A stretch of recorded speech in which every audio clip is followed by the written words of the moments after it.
I was at Wembley last Saturday. Yes, You chose not to be there. I'm not being unkind to you. But it was a night of YouTubers in the ring fighting. It was queued out from start to finish.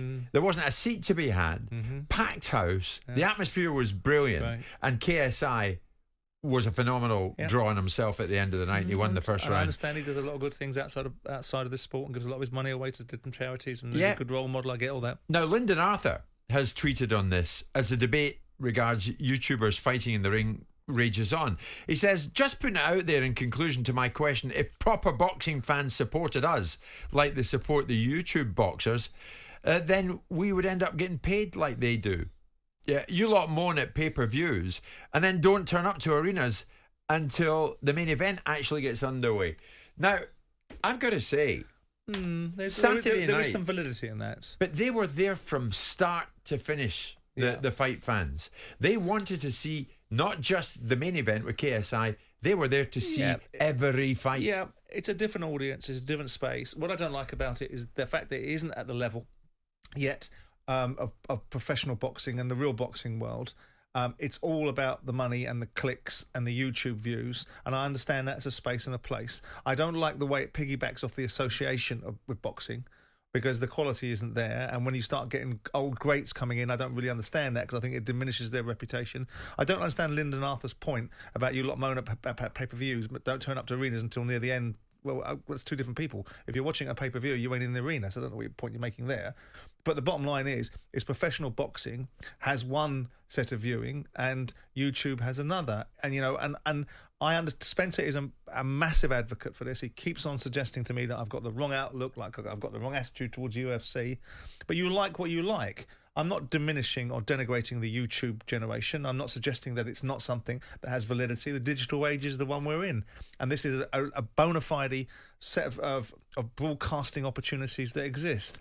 But when you start indexing it, which they do, they index it to, they ride off the reputation. No, they don't. Yes, they do. What, the YouTubers ride off the reputation of... They ride off the reputation and the imagery, of proper professional fighters, and this is not what they are. Now, when they position themselves, and for the audience that's going there that like this, which is a version of WWE meets boxing, right? They're not the purists, if you like. Well, they're not the real McCoy.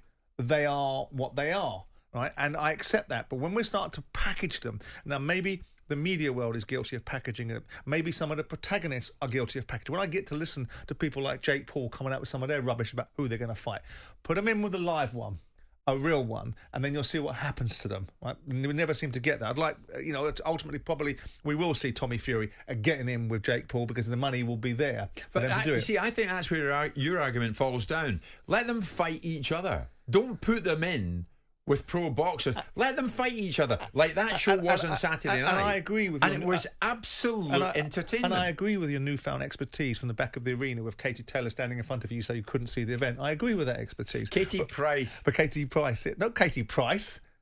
Katie Taylor, you said? Yes. Why would Katie Price be there? Katie Price was there on Saturday night. God, you wouldn't be able to see around her, would you? No. For different reasons. No. But the point is that they're not, it's those, they themselves are the ones that are bringing the narrative that ultimately YouTube boxing meets professional boxing will deal with this. You've got the Jake Pauls. We've got those sort of guys coming out and saying... calm down on that one. And it's those guys that I find are the ones that necessarily are the protagonists of taking it in a direction that I'm not comfortable with. If I don't like something, in the same way that I'm a major advocate of suggesting to people, you know, if I don't like what someone has to say, then I have the right to turn it off. I don't have the right to tell someone they can't do something. I'm not saying that YouTube boxing doesn't have a space and a place.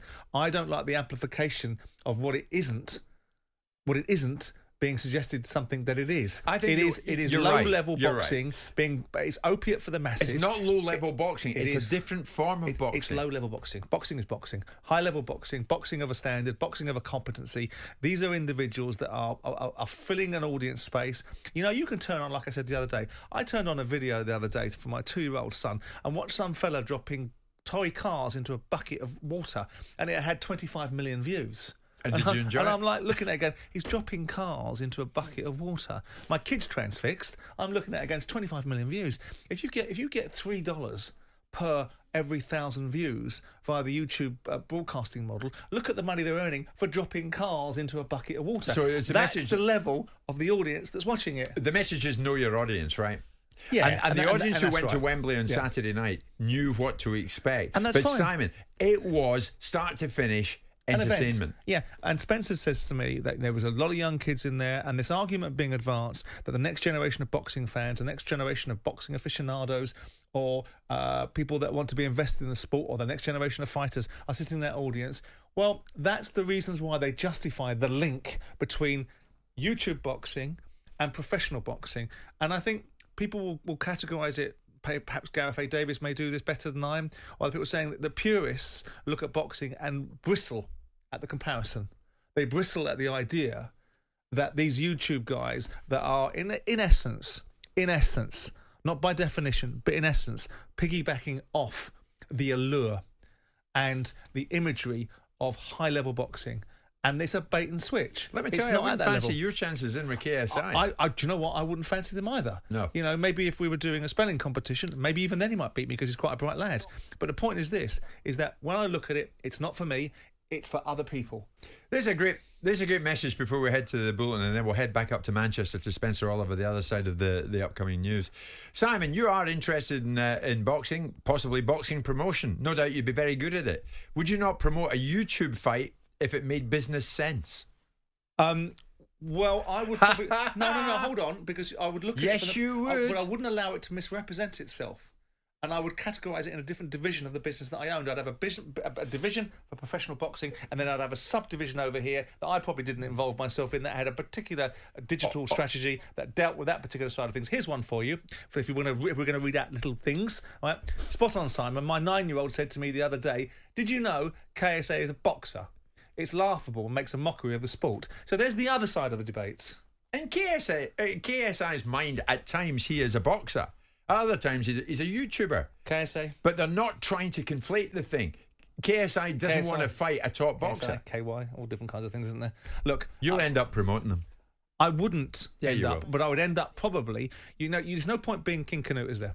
Yeah. There's no point sitting there and demanding that the sea goes back or come forward or whatever King Canute did. The bottom line is that you'd have a subset, you'd have a division within the confines of your business that says, right, this is for that. This is a digital age. It's for those that don't understand the value and the real implications of boxing, that don't have any real tradition or value or understanding of it. It's for a digital age that don't know what they don't know yet. That was good. You know when you turned away there from your mic? They could hear me from there. We didn't hear a thing you said. They could hear me from there. Coming up to 12:30.